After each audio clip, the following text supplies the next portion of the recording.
Four, right? Okay. I envy you, dude, seriously. Charles Darnell drove up here from San Antonio to be with us today, and I appreciate that. And he's been published in a lot of magazines and stuff, it says here. But I've been stalking him online, and I think he's got a book coming out from Finishing Line Press here pretty soon, if I'm not mistaken. So give him a hand.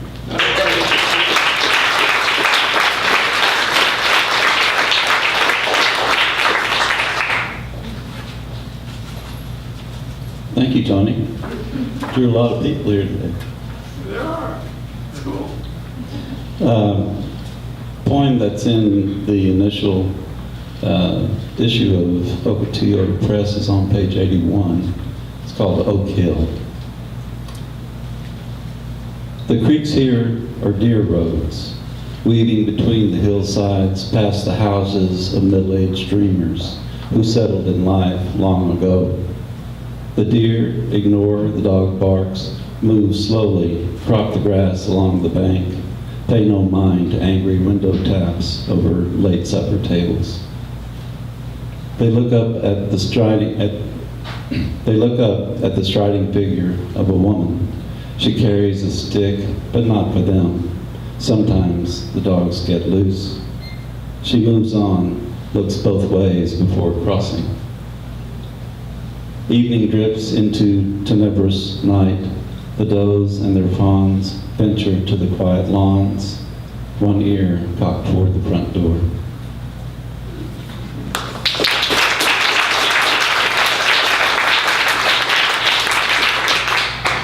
And this poem is titled Summer 3, because it's the third poem I've written about summer.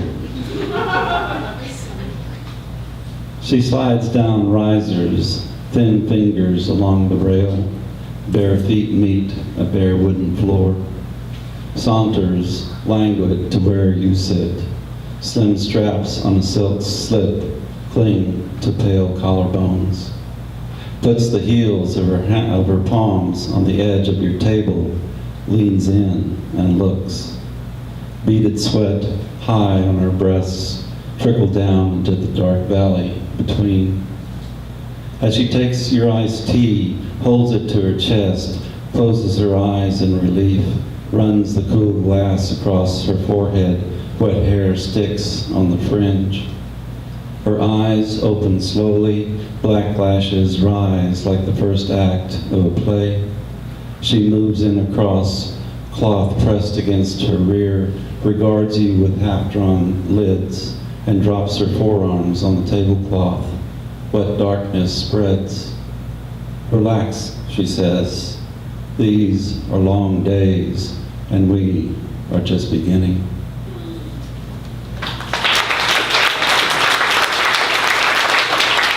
Thank you. Now, this is a short love poem.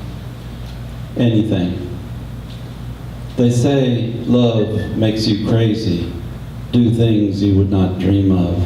Stretch your bruised brain when you hold out arms to her. Her smile makes you weak, lightheaded, dazzled by eyes like Nova's. You ache to please, be her better man. Throw your naked chest on broken glass. If she asked, you would reach beyond the stars, grab God by his snowy beard, and toss him from his own heaven. Thank you.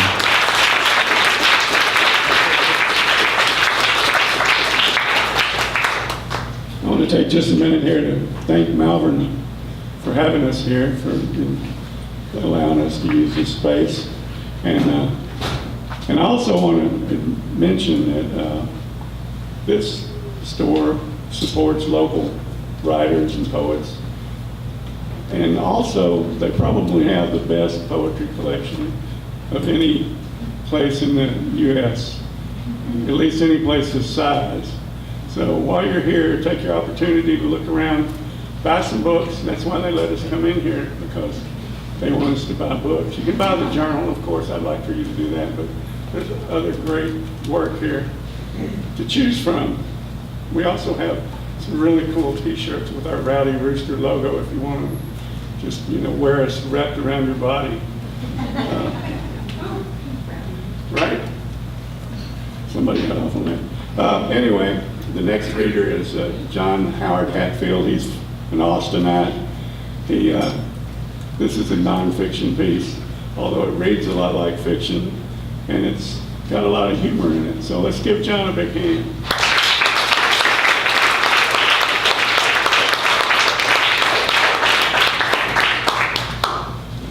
I dropped my glasses, crawled under that chair.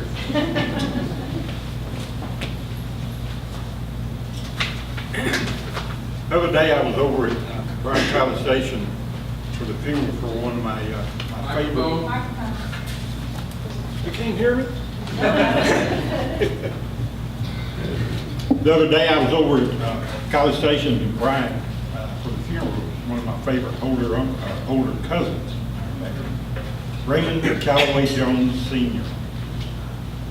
He was in a line of fifth generation. He's the third of the fifth generation of funeral directors for a funeral home organization that's served Central and East Texas for over 100 years. I thought about the way the pastor made a comment late in the service about how most of the funeral home people he had met were quirky type people. This set me to thinking about the first time I had come across Raymond Callaway Jones Sr. in my life, and I wrote this story for my cousin. My brother Kenny, my second cousin, Raymond Jr., son of my admired older cousin, Raymond Sr., and I trekked the land around the funeral home day in and day out in search of adventure. Growing up around funeral homes always offered a different sort of perspective. Introduce a casket into an event and things changed immediately. I remember several times getting a haircut from my dad out back behind our house up on Cabot Avenue, having to go back under the scissors so he could lop off just a little more hair because my cousin needed to finish out a body. Just a little black hair to rebuild an eyebrow or finish off a mustache. Sometimes that was all it would take. That's a funeral home detail you probably didn't know. Another experience that comes to mind is how a good game of funeral home hide and seek might transpire. Funeral home hide and seek is played a bit differently for reasons I didn't even begin to comprehend or completely understand until I had grown and moved away. You remember the usual hiding places of your youth? Under a bed, upstairs in a bedroom, shut in a pantry closet, out behind your dad's stuff in the garage. Places like that just come to memory. Well, a funeral home, you have the opportunity to hide in more and unique, out-of-the-way places than a home office. I can't remember everybody ever being it when we played, but it seems to me we were always hiding and nobody ever came to look for us. Probably a pretty good guess that my second cousin Raymond Jr. was supposed to be it, being as though he was the youngest.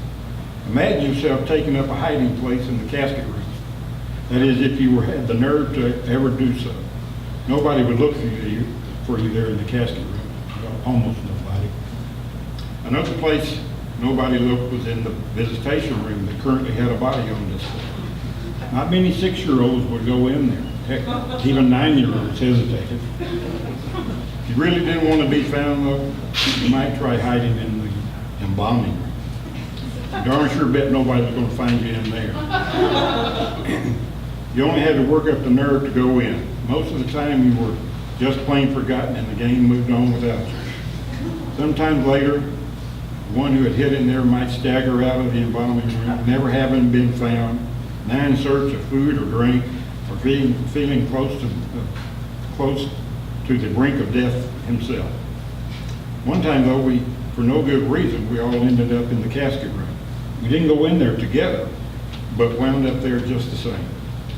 I had entered, and I quickly found a suitable hiding place. An interior room with no windows can be pretty dark and foreboding. So I remember the slightest hearing someone else come in just really made a big difference. Remain unfound, I remember I remember willing my brain to tell my body to stop all functions, even breathing. I don't recall how long I had to remain breathless, but I believe it was nothing less than 30 to 45 minutes. I wasn't going to give up my space for anybody. For some time, there was no sound in the room at all. This silent period, after the three of us had entered, continued, maybe on another 10 minutes or so. It was quite a feat for boys our age to remain inanimate for this extended period, but a game is a game and you just got to try. Finally, a door on the far side of the room started to creak open. Somebody was actually coming to look for us. While I still hadn't taken a breath, I remembered the onset of an anxious pulse, starting to beat louder and more quickly than before. At first, I thought the beat came from another of the hiders, but I soon realized it was my own heart. Then through the door opening connecting to the embalming room, a great specter appeared. To boys our age, this apparition looked huge, maybe 12 feet tall or more. I couldn't see it from my hiding spot, but the shadow it threw on the wall took up every bit of the available space. Besides being so tall, it seemed as wide as the wall itself. I believe at this point in time, I finally decided to start breathing. I knew from some of my other bodily functions had resumed. I could feel it. The specter slowly entered the room. The hooded cloak covered its head and seemed to flow all the way to the floor. From the clanking, it appeared to be dragging one of its legs. This might be good news, my first thought was, that if I had decided to bolt, I might be able to escape. Dragging its leg means it probably couldn't run as fast as me. I tensed, ready to dash to home base.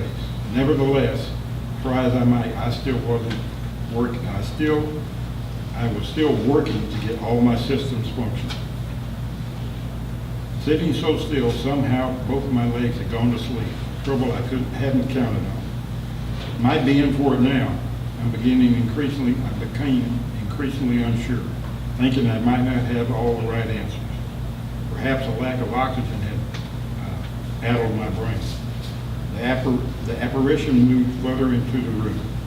At this point, I sensed movement from other areas within the casket room. It sounded like my fellow hiders were trying to get their breathing, feet, and legs into working order also. As if things weren't bad already, the specter began to emit a low moan, a sound from the dead. More than a few of the dearly departed had been through this room. Maybe some of them had come back. The volume of moaning seemed to increase the longer the moan lasted. The higher the pitch, the worse it sounded. It seemed to never stop. I rose to my tiptoes and peeked over the top of the casket I was hiding behind, just as a light flashed on the specter's face. I swear it looked like fire jumped from its eyes. It was ghoulish and hideous, something like death on its way there. Its face appeared wrinkled, with its bottom jaw extended and the teeth hanging out. Now it wasn't the moaning noise that was commanding everybody's attention. It was the screams coming from the three of us, screams that permeated the entire funeral home. Buy the book. Get